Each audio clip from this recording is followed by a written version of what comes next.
안녕하세요. 엑셀의 핵심 기능을 간단히 배워보는 시간. 이번 시간에는 문자와 숫자 데이터를 입력하는 방법 배워보도록 하겠습니다. 먼저 저는 새로운 시트에서 작업을 하도록 할 건데요. 왼쪽 부분에는 문자 데이터, 오른쪽에는 숫자 데이터를 입력해 보도록 하겠습니다. 문자 데이터 입력을 해볼까요? 저는 알파벳으로 A 치고 엔터. 그랬더니 아래 칸에 입력하게끔 아래 칸 부분으로 셀 포인터가 이동을 했습니다. B, 엔터, C, 엔터. 이런 식으로 입력을 했죠? 근데 만약에 내가 현재 칸 안에서 줄을 바꿔서 입력하고 싶다.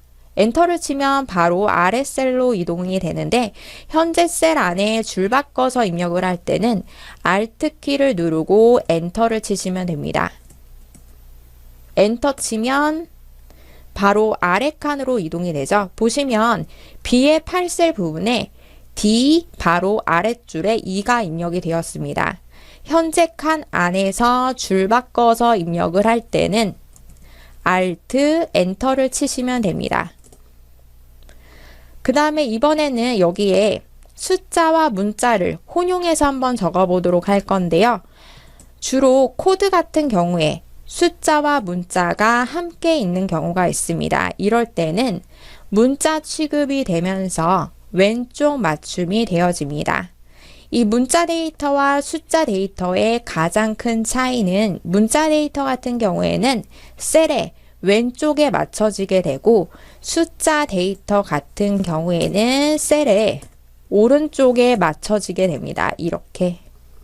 자, 다시 문자 데이터로 돌아와서 이 문자 데이터 부분에 저는 숫자를 입력을 할 건데 이 숫자가 엑셀에서 문자 취급이 됐으면 좋겠다. 이럴 때에는 숫자 맨 앞쪽 부분에 아포스트로피를 이렇게 붙여주시면 이 숫자가 문자 취급이 되면서 왼쪽 맞춤이 되어집니다. 왼쪽에 이렇게 오류 메시지가 떴는데요. 오류 무시해 주시면 더 이상 메시지가 표시되지 않습니다. 문자 취급이 되면서 왼쪽 맞춤이 되어졌죠? 이번에는 여기에 숫자를 좀 길게 입력해 보도록 하겠습니다. 숫자가 12자리를 넘어간 경우에는 지수 형태로 표시가 됩니다. 근데 만약에 내가 이 숫자를 지수 형태로 놓지 않고 원래 입력된 숫자, 수식 입력줄을 통해서 확인하실 수 있죠? 이 숫자가 그대로 표시되도록 하고 싶다. 그러면 표시 형식, 오른쪽 버튼을 누르면 셀 서식이라는 부분이 있습니다. 여기에서 숫자 형태로 이렇게 표시 형식을 바꿔주시면 원래 입력된 수치가 그대로 표시가 됩니다. 근데도 만약에 이런 식으로 다 나오지 않고 샵으로 표시가 되는 경우가 있는데요. 이거는 열이 너무 좁아서 그렇습니다. 열이 좁으면 위에 있는 열머리 글의 경계선에서 드래그해서 이렇게 늘려서 보실 수 있습니다. 이번 시간에는 데이터를 입력하는 방법 배워보도록 하겠습니다. 저번 시간에 숫자와 문자 데이터 차이에 대해서 살펴보았는데요. 이번 시간에는 저번 시간에 했던 작업을 토대로 데이터를 추가적으로 입력해 보도록 하겠습니다. 저는 여기 완성된 표의 아래쪽 부분에 5번부터 항목을 추가해 보도록 하겠습니다. 항목을 추가할 때는 가로줄 단위로 정보를 추가해 보겠습니다. 5번 그리고 오른쪽 칸으로 넘어갈 때는 키보드의 화살표를 사용할 수도 있지만 탭키를 사용해서 넘어가시면 좀 더 입력이 쉬워집니다. 이발소 꾸미기라고 넣어줄 거고요. 규격 그리고 수량 단가는 12만원. 그리고 여기에서 엔터를 치게 되면 아까 탭키를 눌렀던 셀이 있죠. 여기 5번에서 이발소 꾸미기로 넘어올 때 처음 탭키를 눌렀습니다. 이 셀의 바로 아래 칸, 이 위치로 여기서 엔터를 쳤을 때 탭키를 시작한 셀의 바로 아래 칸 위치로 셀 포인터가 넘어오게 됩니다. 이렇게 가로줄 단위로 입력을 할 때는 탭키를 사용해서 입력을 하게 되면 좀 더 편하게 입력할 수 있습니다. 오른쪽으로 넘어갈 때 탭키, 엔터를 치게 되면 탭을 시작한 셀의 바로 아래쪽 칸으로 셀 포인터가 이동하게 됩니다. 이렇게 탭키, 탭키, 여기서 엔터.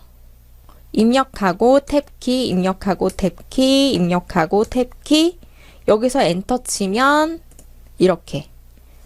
자, 다시 이 부분 지우겠습니다. 6번. 이렇게 선택하고 지웠고요. 다시 6번. 여기에는 이발소 꾸미기 2번을 적을 건데 위에 있는 내용을 자동으로 엑셀에서는 자동 인식되면서 이 자만 적어도 뒤에 발소 꾸미기라고 따라 붙죠. 이 값을 그대로 적으려면 엔터를 쳐주시거나 탭키 넘어가시면 되는 거고요. 만약에 이 값 그대로 쓰지 않고 뒤에 2번이라고 붙일 거다. 수정해 주시면 되겠죠.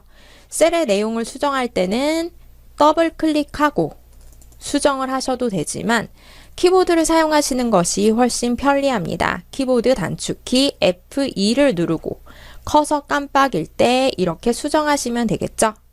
탭키 누르면 넘어갑니다.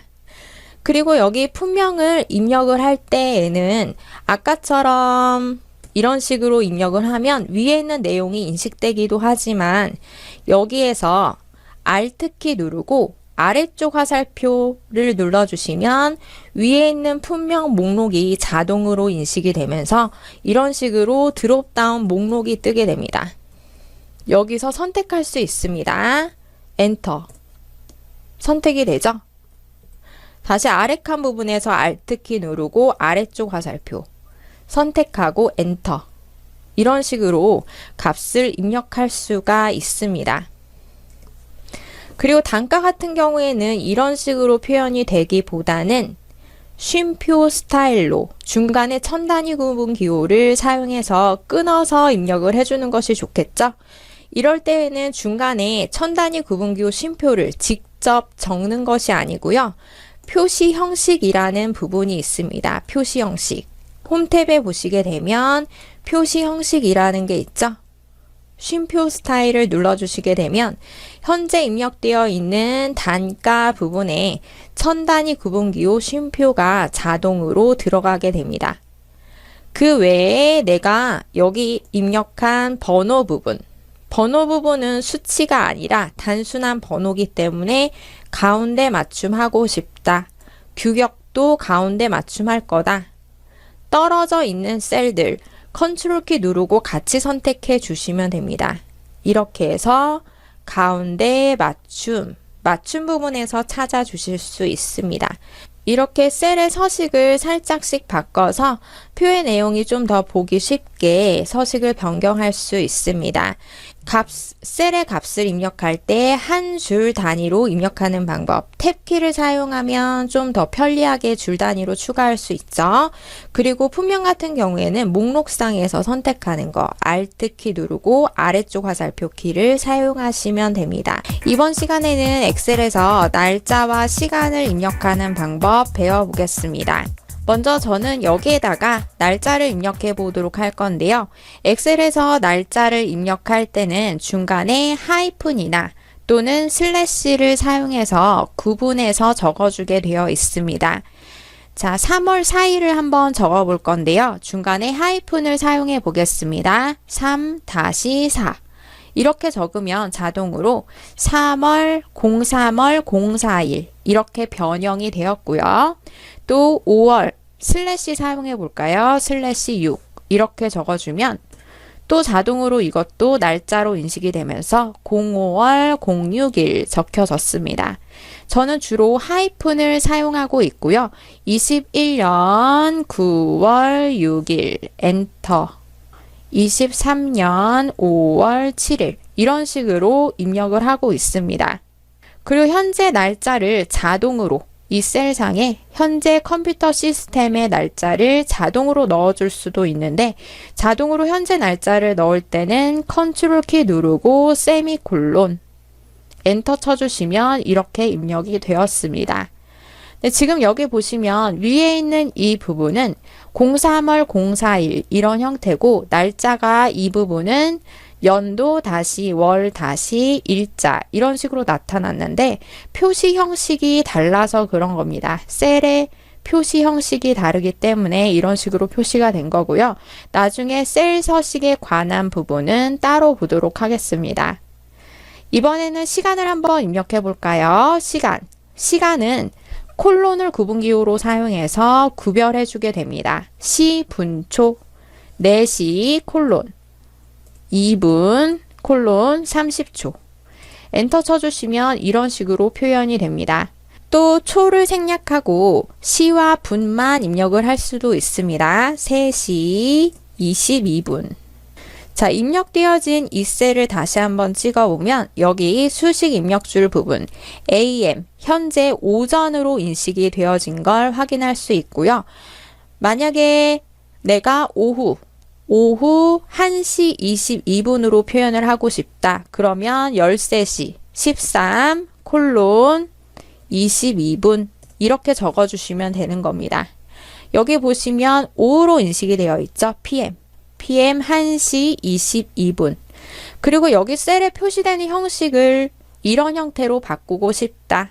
표시 형식을 통해서 바꿔줄 수도 있습니다. 네, 이 부분은 나중에 또 따로 배워보도록 하겠습니다. 이번에는 여기다가 현재 시간을 자동으로 넣어볼까요? 아까 현재 컴퓨터의 시스템의 날짜를 자동으로 넣을 때 컨트롤 키를 누르고 세미콜론 적었었는데요. 현재 컴퓨터 시스템에 시간을 넣을 때는 컨트롤 시프트 세미콜론 적어주시면 현재 시간이 자동으로 들어가게 되어 있습니다. 현재 시간은 1시 54분 오후. 엑셀에서 현재 날짜와 시간을 입력하는 방법 살펴보았습니다. 이번 시간에는 엑셀의 자동 채우기 기능에 대해 배워보도록 하겠습니다. 자동 채우기 기능은 채우기 핸들을 사용해서 쭉 채워줄 수 있는 기능입니다. 복사를 할 때 주로 사용을 하게 되는데 일정한 패턴을 가지고 값을 채워줄 수가 있습니다. 자, 보시면 저는 먼저 여기 입력되어 있는 숫자부터 채워보도록 하겠습니다.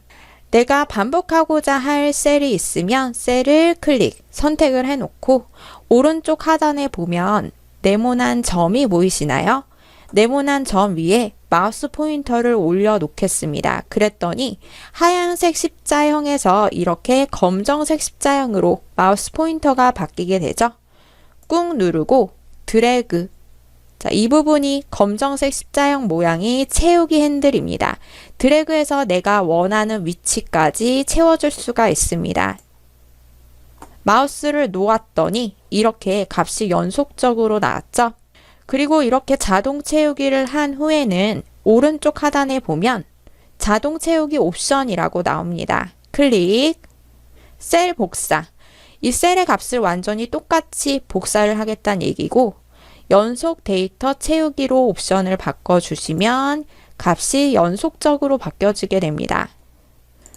그리고 서식만 채우기는 서식은 디자인을 얘기하는 건데 만약에 이 셀에 디자인이 적용이 되어 있다면 안쪽에 채우기 색상이나 글꼴 서체 이런 것들이 설정이 되어 있다면 그 서식 디자인만 채우겠다는 얘기입니다.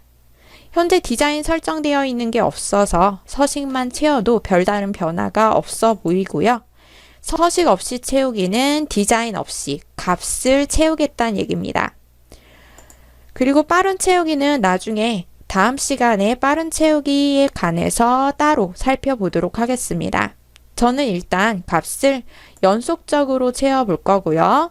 그리고 이 채우기 핸들은 아래쪽으로만 채워줄 수 있을 뿐만 아니라 오른쪽 채우기 핸들에서 드래그해서 채워볼까요? 이렇게 오른쪽으로도 똑같이 채워줄 수가 있습니다. 오른쪽, 아래쪽, 양방향으로 채워줄 수 있는 부분입니다. 이 셀을 오른쪽으로 채워볼까요? 이렇게 나오게 됩니다. 똑같이 들어갔죠? 그 다음에 이번에는 여기 있는 4개의 셀 값을 드래그해서 선택을 했고요. 오른쪽 하단에 네모난 점, 채우기 핸들 꾹 누르고 드래그 채워보겠습니다. 이렇게 입력되어 있는 내용이 문자일 때는 이 문자의 패턴을 인식을 해서 네 가지 내용이 그대로 반복적으로 복사가 된 걸 확인할 수가 있습니다. 이번에는 날짜를 한번 채워볼까요? 날짜를 드래그해서 채웠더니 오른쪽 하단 자동 채우기 옵션 연속적으로 값이 채워졌습니다. 날짜, 일자 부분이 일씩 변화가 생겼죠. 그리고 여기 4월 30일, 4월 말일에서는 5월 1일로 넘어간 걸 확인할 수 있습니다. 일 단위 채우기는 일자가 바뀐 거고 평일 단위 채우기는 주말은 건너뛰고 평일만 채워지게 되는 거고요. 월 단위 채우기, 월이 바뀌게 되죠. 그리고 년 단위 채우기, 연도가 바뀌면서 들어가게 됩니다.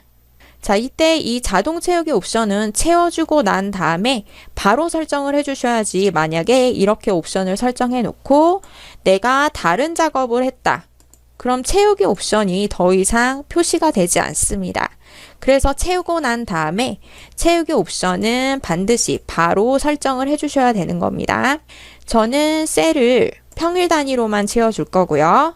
그리고 요일, 오른쪽 하단 드래그 채워서 이것도 역시 평일 단위로 채워주도록 하겠습니다. 이런 식으로 날짜나 요일이 평일 단위로 자동으로 인식되는 건 엑셀 시스템 자체에서 날짜와 요일을 따로 인식을 하기 때문에 그렇습니다. 또 내가 매번 나열하고자 하는 목록이 있다. 그러면 사용자 지정 부분에서 목록을 자동으로 등록할 수가 있는데요. 파일 메뉴에 옵션, 고급 탭에 고급에 제일 아랫부분으로 쭉 내려보면 일반이라는 부분이 있습니다. 중간쯤에 일반이라는 부분이 있습니다. 사용자 지정 목록 편집, 엑셀에서 자동으로 인식하는 이런 목록들이 있는데 여기에 목록 항목을 추가해 보도록 하겠습니다. 대형, 엔터, 중형, 엔터, 소형, 추가. 이렇게 하게 되면 이런 목록을 자동으로 인식을 하는 거고, 확인. 여기에다가 대형이라고 적고 이 셀의 내용을 채워주게 되면 대형, 중형, 소형 이런 식으로 반복적으로 나타나는 걸 확인할 수 있습니다. 물론 이 대형의 내용을 그대로 채우겠다면 셀 복사 이런 식으로 채워주면 되겠죠. 옵션은 선택할 수가 있는 겁니다. 또 셀의 내용이 하나일 때는 이런 식으로 채워지지만 셀의 내용이 합쳐져 있을 때는 이 서식을 그대로 따라서 이렇게 채워지게 됩니다. 값이 2공장, 3공장으로 바뀌는 건 이 셀값 안에 숫자가 포함되어 있어서 연속 데이터 값으로 바뀌게 된 거고요. 물론 이것도 셀 복사 이렇게 바꿔서 1공장이 여러 번 나오도록 해줄 수도 있습니다. 이렇게 자동 채우기 핸들을 사용해서 채우기 작업, 연습 충분히 해보시기 바랍니다. 이번 시간에는 엑셀의 빠른 채우기 기능에 대해 배워보겠습니다. 빠른 채우기 기능은 데이터의 일정 패턴을 인식을 해서 채워주는 기능인데요. 빠른 채우기를 사용하기 위해서는 데이터에 일관성이 있어야 하고 데이터가 떨어져 있지 않고 연속적으로 연결이 되어 있어야 됩니다. 저는 여기에 연결성을 유지하기 위해서 D열에다가 텍스트 부분, 텍스트 열의 뒤쪽에 보면 세트라는 내용이 다 붙어 있죠. 네, 여기 세트라는 걸 제외하고 공백을 기준으로 앞에 있는 문자들만 D열에 추출해 보도록 하겠습니다. 그러면 일단은 사람이 판단을 해서 엑셀에서 자동 인식하지 않고 사람이 판단을 해서 내가 이 부분에 입력할 내용을 직접 적어주는 겁니다. 몰랑 작업, 엔터 이렇게 입력을 했죠. 그 다음에 이 셀을 선택한 다음에 오른쪽 하단에 채우기 핸들이 있죠. 저번 시간에 했던 내용입니다. 채우기 핸들 꾹 누르고 드래그 여기까지 채우도록 하겠습니다. 일단은 이렇게 채우기를 하게 되면 입력되어진 내용이 텍스트였기 때문에 텍스트가 그대로 반복이 되었는데요. 이렇게 하지 않고 자동 채우기 옵션에 빠른 채우기 이렇게 옵션을 선택하게 되면 해당 행에서 세트 앞에 있는 텍스트만 자동으로 인식되어져서 이런 결과가 나타났습니다. 세트 앞에 있는 텍스트만 자동으로 추출이 되었죠. 자, 이번에는 여기다가 장난감 코드에 아포스트로피 앞에 있는 알파벳만 추출해 보도록 하겠습니다. 그럼 알파벳만 적어주시면 됩니다. B, S, E. 일단은 해당 행에 있는, 해당 3행에 있는 알파벳만 적었고요. 엔터. 그리고 나서 이 셀 채우기 핸들 사용해서 채워줄 수도 있지만 다른 방법이 또 있습니다. 여기 홈 탭에 보시면 편집 그룹에 채우기라고 있죠. 채우기에 빠른 채우기 이렇게 선택을 해주셔도 됩니다. 그랬더니 장난감 코드 부분의 앞쪽에 알파벳만 자동으로 인식이 되면서 이런 식으로 추출이 되었습니다. 또 빠른 채우기 단축키도 있는데요. 여기에 장난감 코드의 뒤에 있는 숫자만 추출해 보도록 하겠습니다. 일단 해당 행에 131 적어볼까요? 엔터. 그리고 나서 단축키 컨트롤 E를 눌러주시게 되면 이런 식으로 장난감 코드의 숫자 부분만 인식이 되어지면서 추출이 되었습니다. 그런데 이 빠른 채우기 작업을 하실 때 주의하셔야 될 점은 반드시 연속적인 영역 부분에 값을 입력하고 빠른 채우기 해주셔야 되고요. 떨어진 부분에 내가 입력을 하고 연속적으로 값이 입력되어져 있지 않고 떨어진 부분에 입력을 하고 컨트롤 E를 눌러주시면 이렇게 오류 메시지가 뜨게 됩니다. 패턴을 찾을 수가 없다고 나오게 되죠. 그리고 본인이 봤을 때도 패턴이 난해한 경우에는 빠른 채우기를 사용해서 값을 추출할 수가 없습니다. 일정 패턴이 있어야지 값이 추출이 되어집니다. 빠른 채우기 기능 충분한 연습해 보시기 바랍니다. 이번 시간에는 워크시트 관리하는 방법을 보도록 하겠습니다. 먼저 엑셀 창을 보게 되면 시트 관리 탭은 왼쪽 하단에 위치하고 있습니다. 기본적으로 저는 시트 1번이 이렇게 나와 있는데요. 시트를 여러 개를 만들 수가 있습니다. 엑셀 문서 안에 시트 1번 이거 이름을 바꿔보도록 하겠습니다. 마우스 오른쪽 버튼을 누르면 이름 바꾸기라고 있죠? 아니면 이 부분을 더블 클릭해도 이름을 바꿀 수가 있습니다. 이름을 1분기 매출값을 관리하는 1분기라는 시트를 한번 만들어 볼까요? 입력을 하고 엔터를 쳐주시면 됩니다. 그리고 하나를 더 추가할 때는 여기 플러스 모양이 있죠? 클릭을 하면 시트가 하나 더 만들어지게 되고 더블 클릭하고 이름 바꿀 수 있습니다. 2분기. 그리고 뒤에 3분기와 4분기도 만들 건데 1분기 시트 작업을 해놓고 2분기 시트 작업도 완료를 했는데 3분기와 4분기 시트는 이것과 비슷하게 시트 작업을 하고 싶다. 복사할 수 있습니다.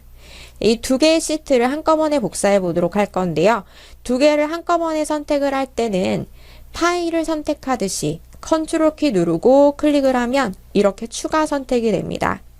그리고 복사, 마우스 오른쪽 버튼을 누르면 이동 복사라고 있죠? 클릭을 해서 현재 통합문서, 현재 통합문서 이름이 통합문서 1번입니다. 어느 부분 앞에다가 놓을 건지 끝으로 이동해 볼까요? 그리고 복사를 할 때는 복사본 만들기 부분에 체크를 해주셔야 됩니다. 확인. 그랬더니 두 개의 시트가 만들어졌죠. 또 이렇게 하는 방법이 있지만 두 개 컨트롤 키 누르고 두 개 같이 선택한 다음에 오른쪽 버튼 시트 다시 삭제하겠습니다. 삭제. 복사의 또 다른 방법. 시트를 꾹 누르고 드래그 하면 이동이 되는데요. 이 이동을 할 때 컨트롤 키를 누르고 드래그를 하면 복사가 됩니다. 이런 식으로 복사가 되죠. 컨트롤 키 누르고 드래그. 그리고 이름 바꾸겠습니다. 여긴 3분기 시트. 엔터. 그리고 이 부분 더블 클릭해서 4분기 시트. 하나 더 만들까요? 플러스 클릭. 그리고 시트를 추가할 때 단축키도 있습니다. 단축키는 Shift 키를 누르고 F12를 눌러주면 이런 식으로 추가가 됩니다. 추가가 되죠. 다시 여기부터 여기까지 선택한 다음에 삭제하겠습니다. Shift 키 누르고 클릭. 연속적인 시트를 선택할 때는 Shift 키 누르고 추가 선택할 수 있습니다. 오른쪽 버튼 삭제. 그리고 여기 있는 시트는 총 매출 현황이라고 한번 만들어 볼까요? 그리고 이 시트가 매우 중요해서 내년에도 영향을 미칠 시트라서 시트의 색상을 다르게 해보도록 하겠습니다. 마우스 오른쪽 버튼 탭색. 색상도 이런 식으로 바꿀 수가 있습니다. 1분기부터 4분기까지는 Shift 키 누르고 앞에 있는 시트 클릭해서 연속적으로 선택한 다음에 마우스 오른쪽 버튼 탭색을 이렇게 또 바꿔보도록 하겠습니다. 이번 시간에는 워크시트를 보호하는 작업을 해보도록 하겠습니다. 지금 화면을 보시면 시트 1번에 이렇게 견적서 내용이 작성이 되어 있는데요. 이 시트 전체를 다른 사람이 편집하지 못하도록 시트 보호할 수가 있습니다. 보시면 여기 검토 탭에 보시게 되면 시트 보호라고 있죠. 시트 보호 클릭. 시트 보호 해제 암호가 있는데요. 시트 보호 해제를 하려면 암호를 입력해야지 해제하게 하고 싶다. 그럼 암호 입력하실 수 있고 암호 없이도 해제할 수 있도록 하고 싶다. 확인 눌러주시면 됩니다. 그러면 현재 지금 시트가 보호되고 있기 때문에 편집을 하려고 했을 때 이렇게 변경하려는 셀 또는 차트가 보호된 시트에 있습니다 라고 나오게 되죠. 시트 보호 해제하세요. 해제를 해야지 편집이 가능한 겁니다. 아까 암호를 따로 설정하지 않았기 때문에 시트 보호 해제하도록 하겠습니다.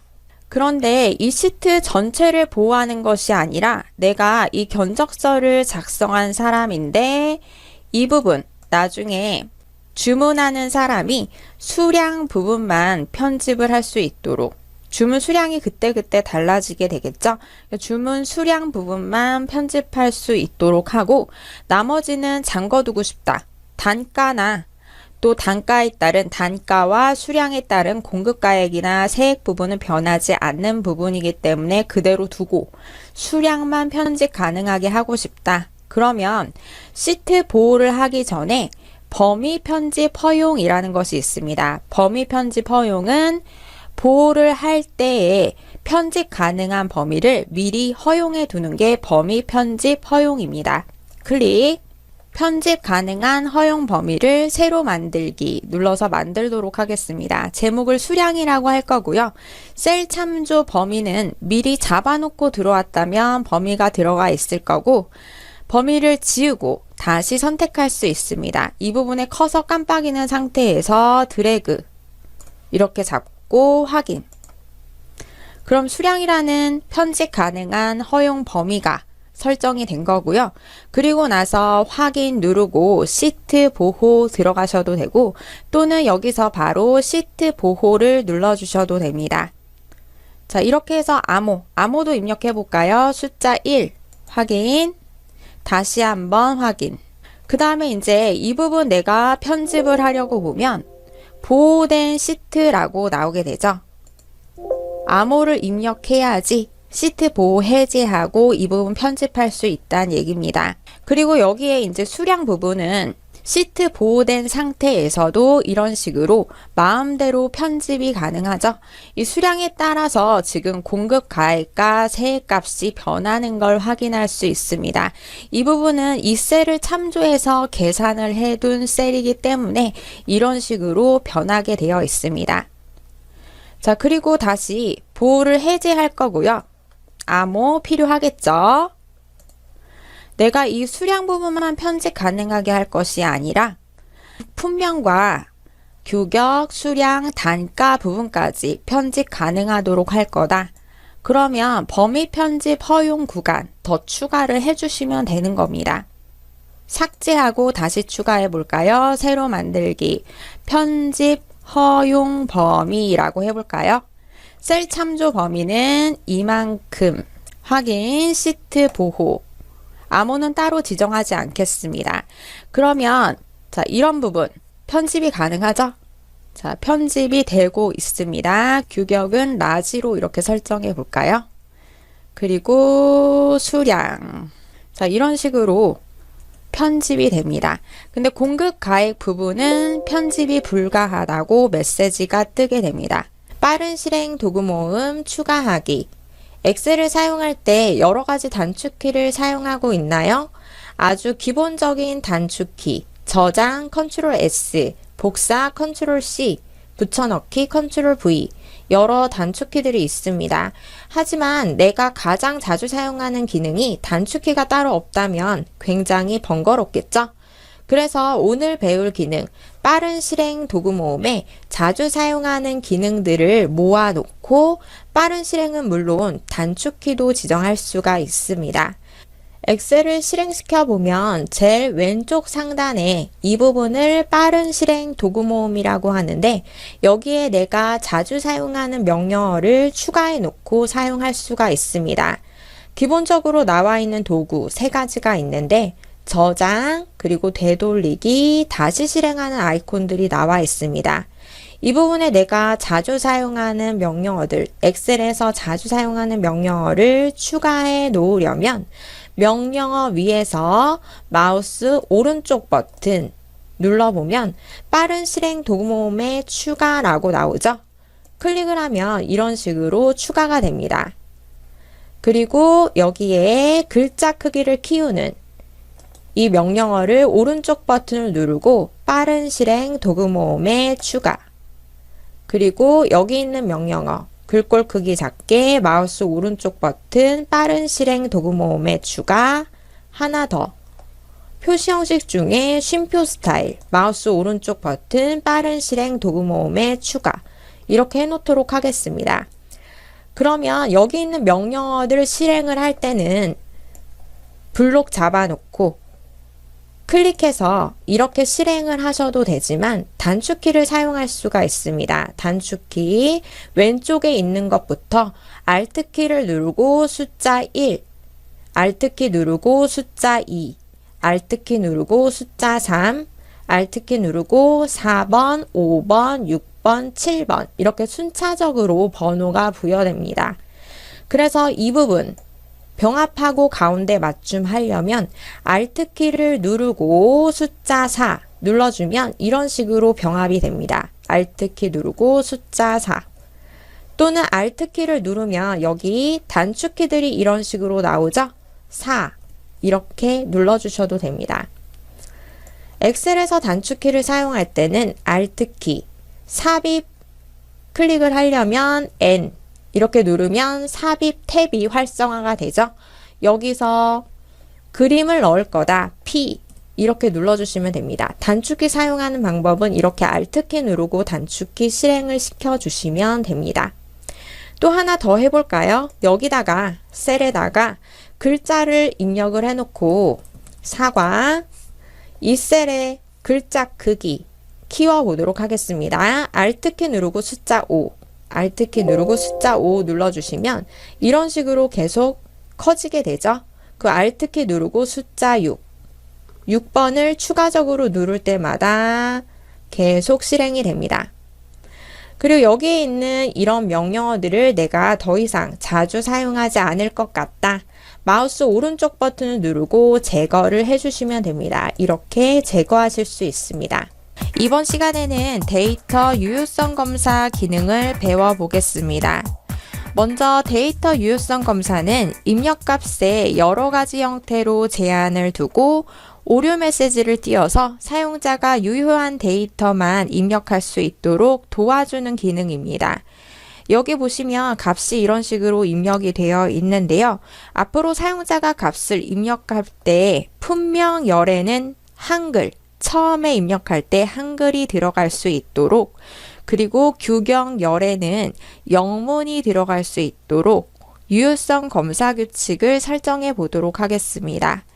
IME 모드라는 것이 있는데요. 일단은 어느 부분에 제한을 둘 건지 제한둘 대상을 선택해 놓고 들어가게 되어 있습니다.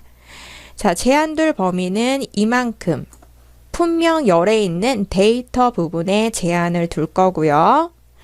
데이터 탭에 보게 되면 데이터 유효성 검사,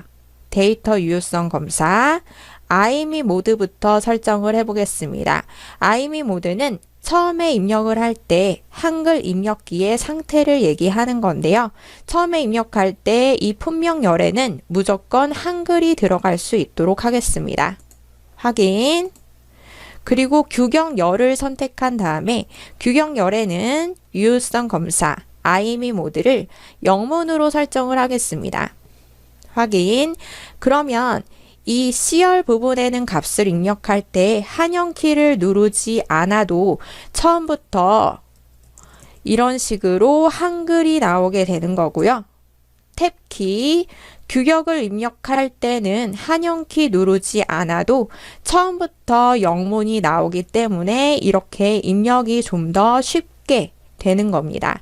만약에 여기 한글을 입력하고 이 부분으로 넘어왔다면 한영키 누른 다음에 규격 입력해 주셔야 되겠죠? 영문이니까. 자, 이럴 필요 없이 아예 IME 모드를 이 부분은 한글로, 이 부분은 영문으로 지정을 하면 좀 더 편리하게 입력을 할 수가 있는 겁니다. 자, 이번에는 수량 부분에 입력값의 제한을 더 볼까요? 마찬가지로 데이터의 유효성 검사, 설정 부분에서 제한 대상, 제한을 설정하겠습니다. 저는 여기 있는 내용을 정수 형태로 제한을 둘 건데요. 제한 방법, 해당 범위의 값만 입력할 수 있도록 수량 부분을 최소값을 1부터 입력이 될 수 있도록, 그리고 최대값을 50으로 해보겠습니다. 그리고 이 범위 외에 다른 값을 입력하게 되면 오류 메시지가 뜨게 되는데, 확인. 여기다가 만약에 200 이렇게 입력을 하면 이런 오류 메시지가 나타나게 되죠.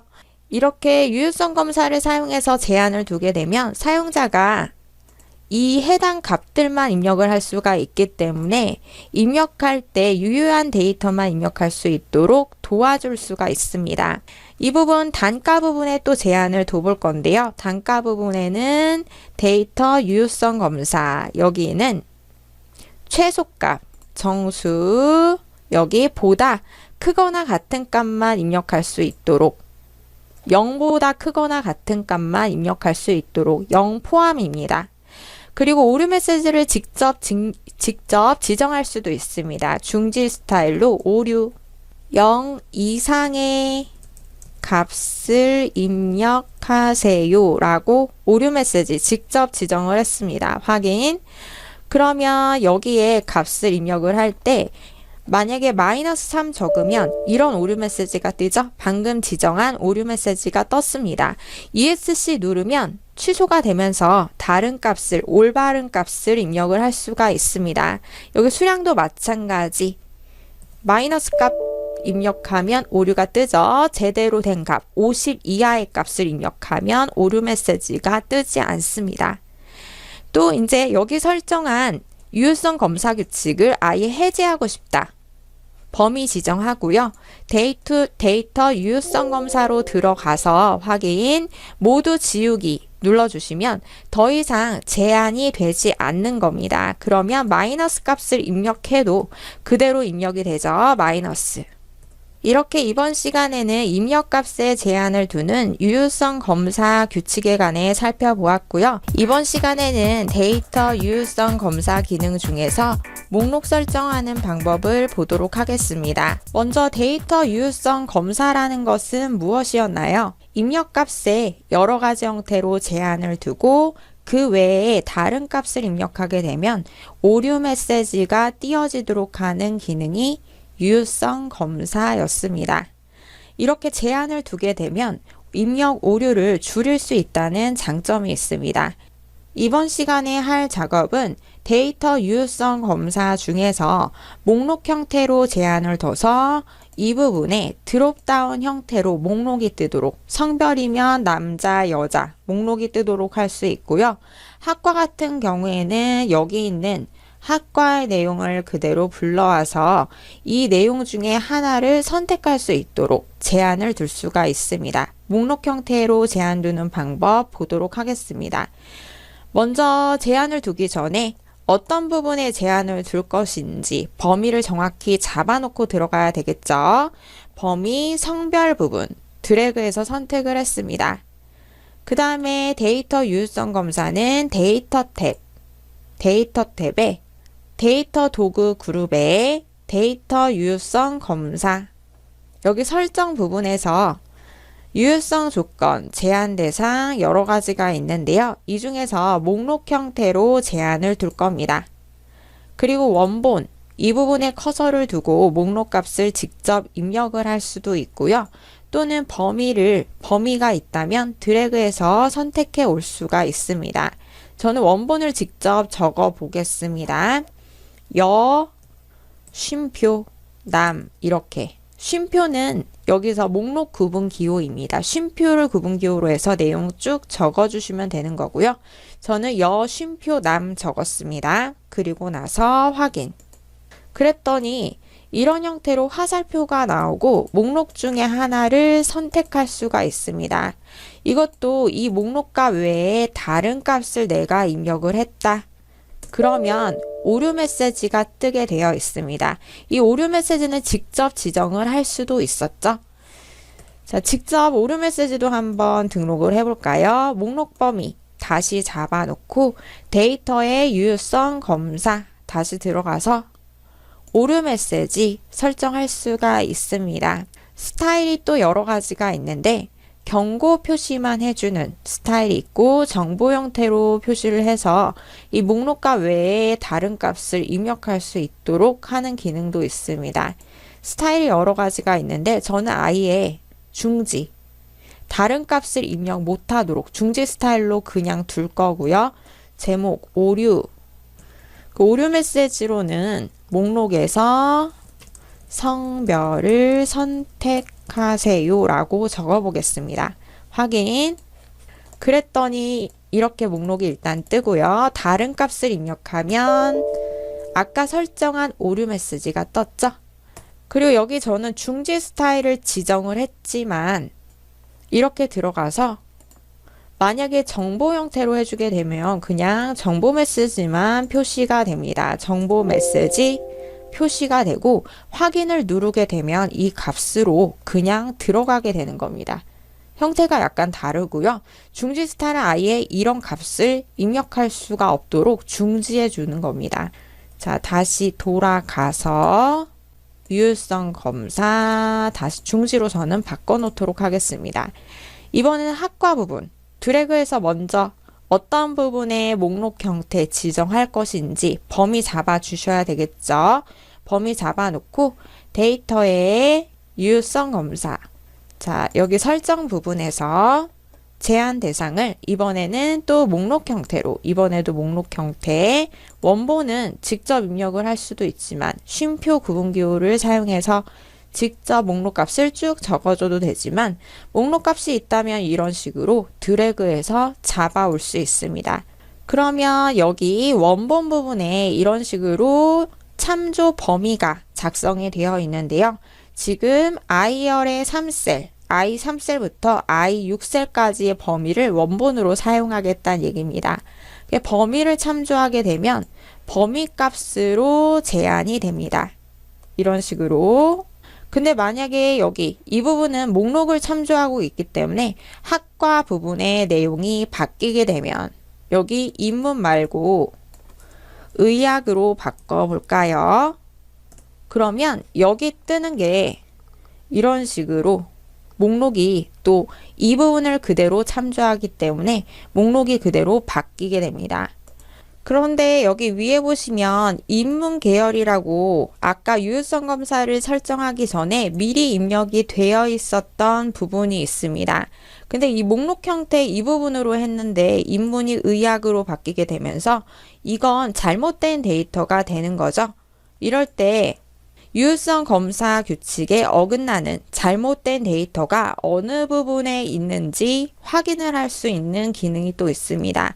데이터의 유효성 검사에 잘못된 데이터, 유효성 검사 규칙에 어긋나는 부분, 어느 부분이 있는지 확인하는 게 잘못된 데이터이고요. 다시 유효성 표시를 지워줄 수 있습니다. 이런 부분은 나중에 의학 계열이라는 걸로 다시 수정을 해줄 수가 있겠죠. 수정을 할 때도 일일이 수정을 할 수도 있지만 또 홈탭에 보시면 찾기 바꾸기라는 기능, 바꾸기를 통해서 한 번에 수정할 수도 있습니다. 인문 계열을 의학 계열로 이렇게 한 번에 모두 바꾸기 해주면 이제 더 이상 유효성 검사에 어긋나지 않게 설정이 된 겁니다. 다시 데이터 탭에 유효성 표시를 지운 다음에 잘못된 데이터 표시를 하면 더 이상 표시가 되지 않죠. 자, 그리고 여기에 좀 더 설정을 해볼 건데 이 부분에는 또 유효성 검사 부분에서 정수 형태로 제한을 두도록 하겠습니다. 해당 범위 최소값으로 50, 최대값으로 100 이렇게 제한을 두고요. 설명 메시지를 이번에 입력을 해볼까요? 설명 메시지는 셀을 선택하면 나타나게 될 메시지입니다. 설명 메시지로 범위 50에서 100 사이 값만 입력 가능 이렇게 적어볼까요? 확인. 그러면 이런 설명 메시지가 뜨게 됩니다. 설명 메시지를 다시 띄우고 싶지 않을 때는 범위를 다시 잡고 데이터의 유효성 검사 수정할 때는 이렇게 다시 범위를 잡아놓고 들어가 주시면 됩니다. 다시 잡아놓고 여기서 메시지 표시를 꺼주시면 메시지가 표시되지 않습니다. 이것도 역시 범위로 제한이 됐기 때문에 만약에 50에서 100 사이에 있지 않은 값, 그 외의 값을 입력하면 역시 오류 메시지가 뜨게 되겠죠. 자, 이렇게 이번 시간에도 유효성 검사 규칙과 관련해서 내용을 살펴보았는데 이 목록 형태로 지정하는 방법, 직접 입력하는 방법이 있었고 범위에 있는 값을 가져오는 방법이 있습니다. 두 가지 방법 꼭 연습해 보시기 바랍니다. 이번 시간에는 그림으로 붙여넣기 기능을 배워보겠습니다. 그림으로 붙여넣기는 하나의 시트 안에 행의 높이와 열의 너비가 일치하지 않는 두 개의 표를 작성할 때 사용하는 기능입니다. 여기 보시면 지금 견적서가 이렇게 작성이 되어 있는데요. 아래에 있는 표와 위에 공급자표, 열의 너비가 일치하지 않죠? 이렇게 열의 너비가 다른, 일치하지 않는 이런 표를 하나의 시트 상에 위치하게 하려면 따로 표를 작성하고 나서 그림으로 붙여넣기 작업을 해서 하나의 시트 안에 표시를 해줍니다.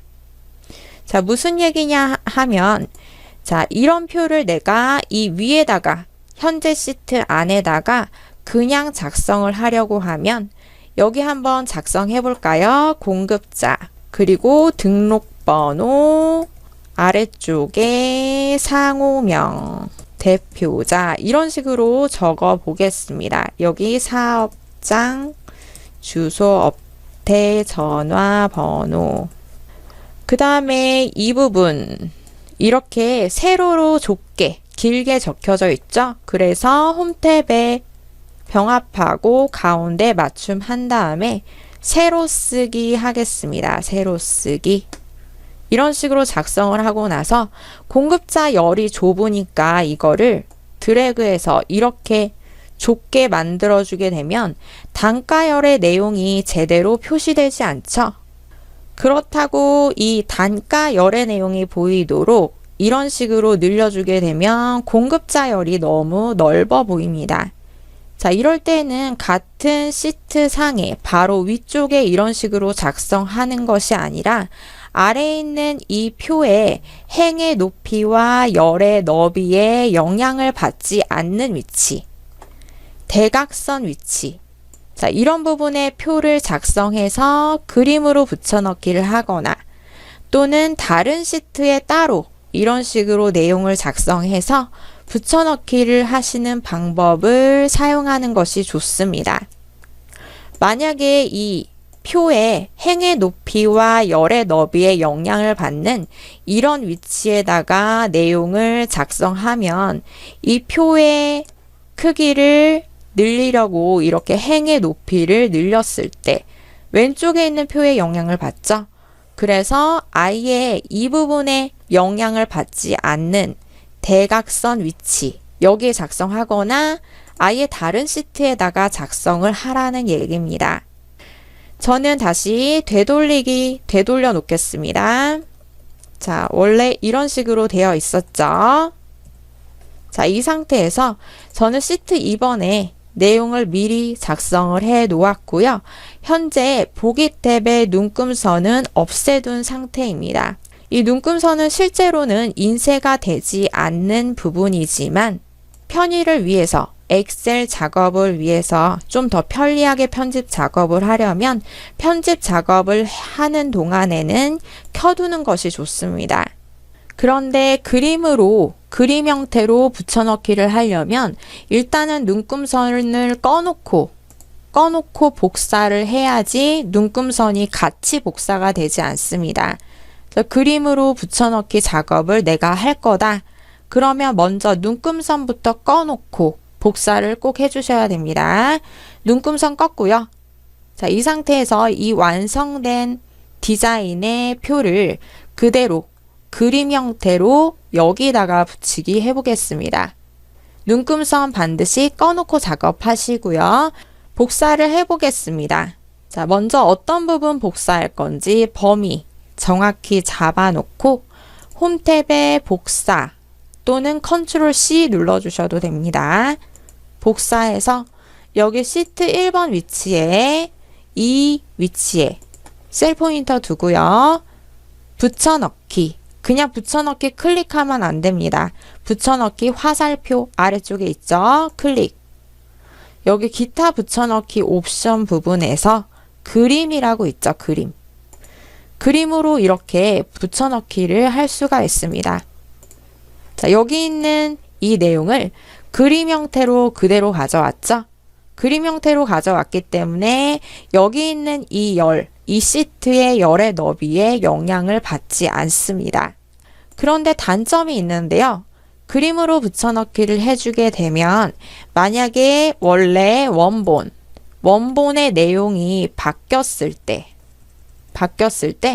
그림으로 붙여넣기 한 이 부분에는 변화가 없습니다. 그래서 만약에 내가 여기 있는 이 원본이 변경이 되면 붙여넣기 한 이 부분도 함께 바뀌도록 하고 싶다. 그러면 다시 복사, 컨트롤 C, 그리고 여기 와서 붙여넣기의 화살표, 연결성 있게 연결된 그림이라고 있습니다. 기타 붙여넣기 옵션에 그림 바로 오른쪽에 연결된 그림이라고 있죠. 이렇게 연결된 그림 형태로 붙여넣기를 해주시게 되면 연결성이 생기는 거라서 이 위치의 내용이 바뀌었을 때 자, 이런 식으로 바뀌는 걸 확인할 수 있습니다. 또 디자인이 바뀌어도 바뀐 디자인이 따라오게 되어 있습니다. 이 부분 빨강색으로 바꿔볼까요? 디자인이 이렇게 바뀌어도 디자인도 같이 따라오게 되죠. 자, 이런 식으로 내가 공급자의 내용을 변경할 일이 있다. 시트상에서 내용을 직접 입력을 해서 매번 변경을 할 거다. 그러면 연결성 있게 붙이기를 해주시는 것이 좋고, 그게 아니고 직접 수기로 작성할 거다. 그럼 굳이 연결성 있게 하지 않아도 되겠죠?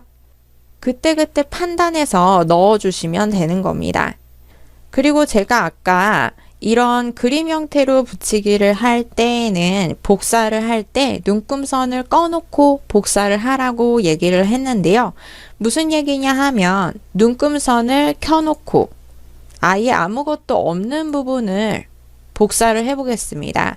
컨트롤 C, 아무것도 없는 부분이죠. 실제로는 인쇄가 되면 안 되는 부분입니다. 이런 부분은 복사를 했고, 그리고 여기 와서 선택하여 붙여넣기, 그림으로 이렇게 하게 되면 눈금선이 그대로 따라오게 됩니다. 그리고 이게 인쇄가 안 될 것 같지만 이미 그림으로 붙이기를 했기 때문에 이런 부분은 또 인쇄가 됩니다. 보시면 이렇게 인쇄 미리 보기 확인을 했을 때 눈금선이 그대로 인쇄가 되죠. 그래서 복사를 하기 전에 눈금선을 반드시 꺼놓고 복사를 하라는 얘기입니다. 눈금선을 꺼놓고 복사를 해서 컨트롤 C 붙여넣기 할 부분에 와서 선택하여 붙여넣기, 그림으로 붙이기 할 건지 연결성 있는 그림으로 붙여넣기를 할 건지 둘 중에 하나의 형태 선택할 수가 있습니다.